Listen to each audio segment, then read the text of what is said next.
Seu animal, você quase bateu a cabeça ali. Sério? Sim, você não tem medo de morrer? Olha, não sei às vezes, mas eu tenho não morrido bem até aqui.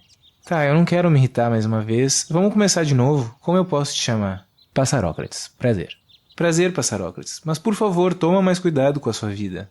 Pode deixar. Eu naturalmente faço tudo pra sobreviver, né? Até porque vai saber o que tem do lado de lá, né? Que lado? Onde? Depois da morte. Depois... Não, você quer dizer antes da morte? Não, depois? Você não se preocupa com o que tem depois da morte? Não. Como não? Ué, assim? Tá, mas e se tudo acabar? Ah, não. Isso aí não acontece. Como você sabe? Porque tá morrendo uma galera toda hora e não acabou nada aqui. Não, cara. Eu digo se tudo acabar pra quem morre. Aí sim não tem por que se preocupar. Acabou? Acabou, né? Não, claro que não. Não? Claro que não. Tem muita coisa além disso. Tem? Deve ter. Senão qual seria o sentido? Sentido do quê?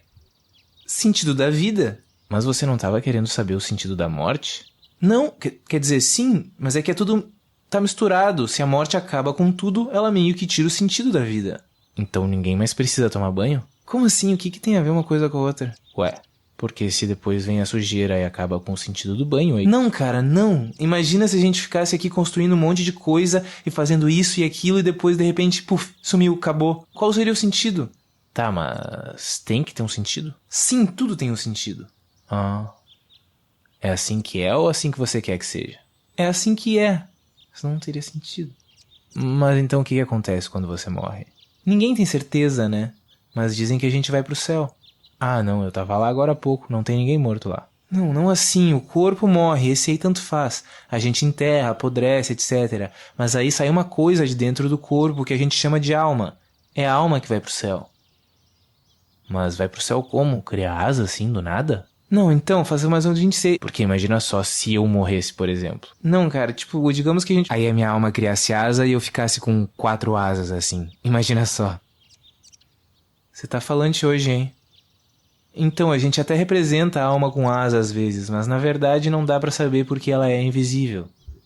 Ela é invisível? E como você sabe que ela existe, então? Porque... Eu leio muito, eu estudo muito. E também a gente meio que sente, né? Ah, eu não sinto nada. Sim, você é só um animal. E onde você tá sentindo a alma, então? Tipo, agora, assim. Como assim, onde?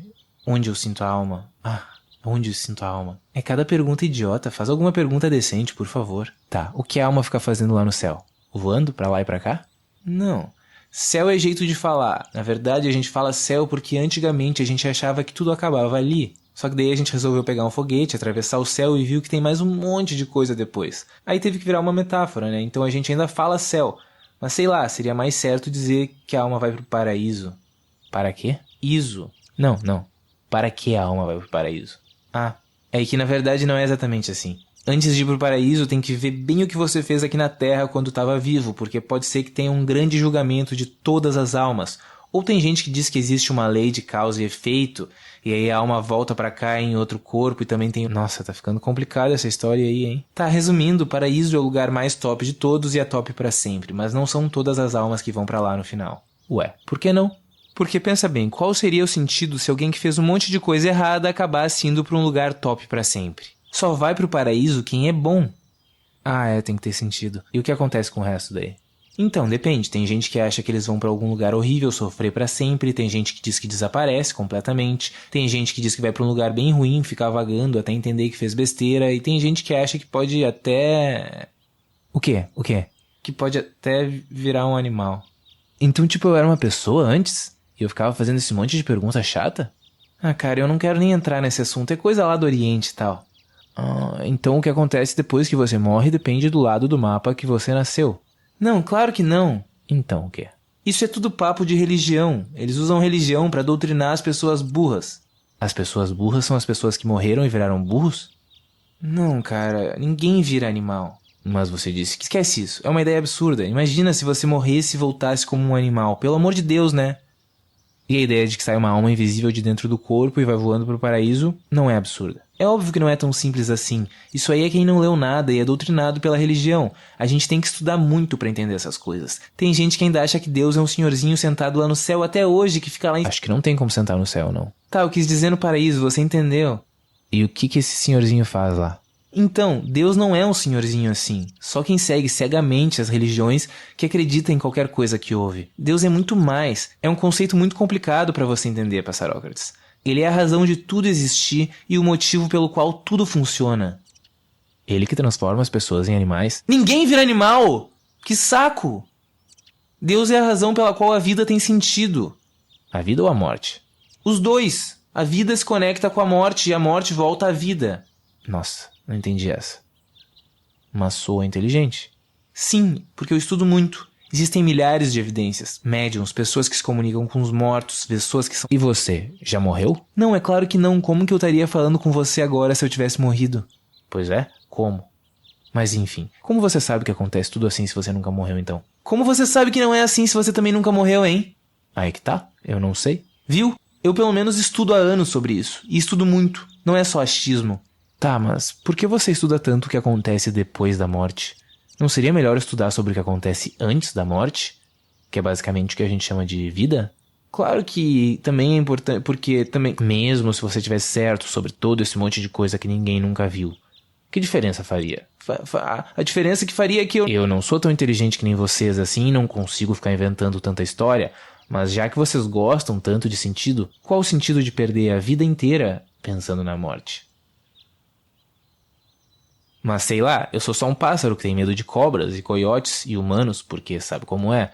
Eles nos matam, e pior, eles existem. Então eu vou continuar aqui não morrendo e você continua aí, não vivendo. Pelo menos por enquanto, beleza? E talvez a próxima vez que a gente se encontrar você esteja examinando mais a vida do que a morte, porque uma vida não examinada não vale a pena ser vivida. Vixe, olha quem chegou.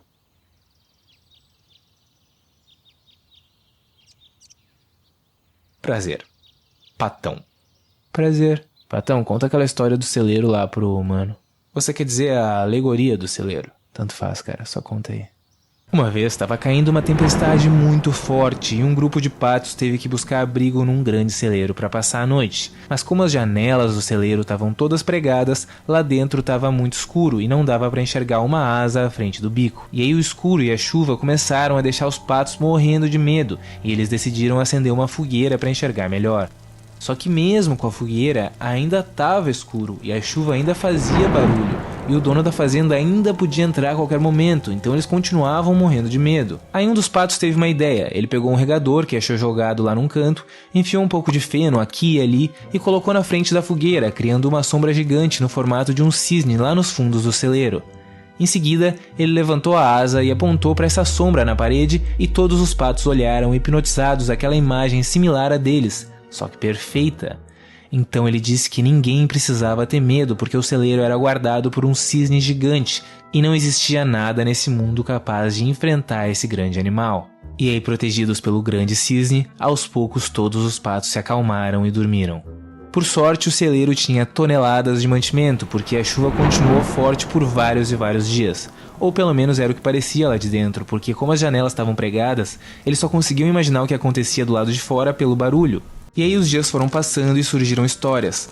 Quando o vento entrava pelas frestas das madeiras, balançando a fogueira e fazendo com que a sombra do cisne também se mexesse, eles tinham certeza de que o cisne estava se comunicando com eles. Vira e mexe, um achava que o cisne se comunicava especialmente consigo. Quando um raio caiu bem ao lado do celeiro, fazendo um estrondoso barulho e tremendo todas as paredes, eles tiveram certeza de que o cisne tinha ficado bravo com alguma coisa que eles fizeram. O pato que criou essa sombra com o regador começou a notar que aquilo estava saindo um pouco de controle e tentou encorajar os companheiros, dizendo que provavelmente a chuva já tinha acabado e talvez seria uma boa ideia sair do celeiro. Já não tinha mais motivo para ficar lá dentro, mas todos acharam que ele tinha ficado louco e não deram ouvidos. O tempo foi passando e quanto mais eles ficavam lá dentro, mais difícil era saber o quão forte chovia lá fora, porque os sentidos já estavam confusos, e mais medo eles tinham de sair. Uns queriam ficar lá dentro porque achavam que não existia lugar nenhum no mundo tão seguro quanto o celeiro protegido pelo grande cisne. Outros porque morriam de medo de serem atacados pelo cisne na saída. Outros achavam que teriam algum sinal no momento certo. Eles começaram a discutir, e depois a se ameaçar, e finalmente a brigar. Acabaram se dividindo em grupos que estavam sempre à beira de um grande conflito, até que o pato que tinha criado a sombra do cisne não aguentou mais e disse: "Chega, eu vou provar para vocês que nada disso existe." Tomou coragem, caminhou até a entrada e abriu a porta com força. Isso fez com que a luz do sol entrasse e se espalhasse por tudo, deixando os patos, que afinal de contas estavam na escuridão há muito tempo, completamente cegos e desnorteados pela claridade. E quando eles viraram para os fundos do celeiro para proteger os olhos da luz, eles notaram o pior de tudo. O cisne não estava mais lá. Não tinha nada além da grande parede iluminada pela claridade. Foi um pânico total, eles correram tropeçando e se atropelando até a entrada o mais rápido possível. Agarraram o pato traidor, o jogaram para fora do celeiro e fecharam a porta. Depois de alguns minutos se recuperando do trauma, eles olharam de novo para a parede dos fundos do celeiro e lá estava o cisne mais uma vez, erguido e imponente como nunca. Os patos pensaram: "É um milagre, ele renasceu para cuidar de nós." Então eles se uniram e por um momento esqueceram das brigas e desavenças e ficaram olhando o grande cisne na sua perfeição e exuberância. Logo depois eles voltaram a brigar, mas tudo bem. Naquela mesma noite, o pato que tinha sido expulso voltou, abriu a porta e entrou trazendo notícias. "A chuva acabou. Eu trouxe terra seca para provar. Ninguém precisa ter medo, tá tudo bem do lado de fora." Mas eles mal conseguiram ouvi-lo porque gritavam histericamente: "Seu assassino, você quer que todo mundo morra? É o anti-cisne!" E foram marchando em direção a ele. "Ai, tá, já sei, aí mataram o pato." "Ai." Claro que não, por que eles fariam isso? O pato só foi até a fogueira, chutou o regador e apontou para a parede. E aí todo mundo viu que a sombra era só uma projeção de algo bem mais insignificante. E é isso aí. Até a falta de inteligência e medo tem um limite, né? Por favor.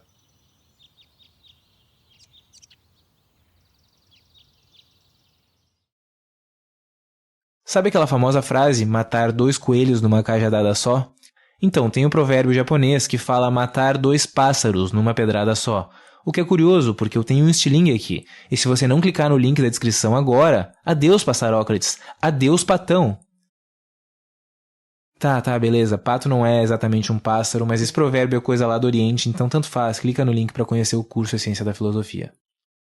E aproveita para entrar no canal oficial do Telegram, que sempre tem algum material de apoio e novidades sobre o canal. Se você gostou do vídeo, deixa o like, compartilha, se inscreve no canal e ativa o sininho para receber notificação a cada vídeo novo. Ainda vem muito pela frente.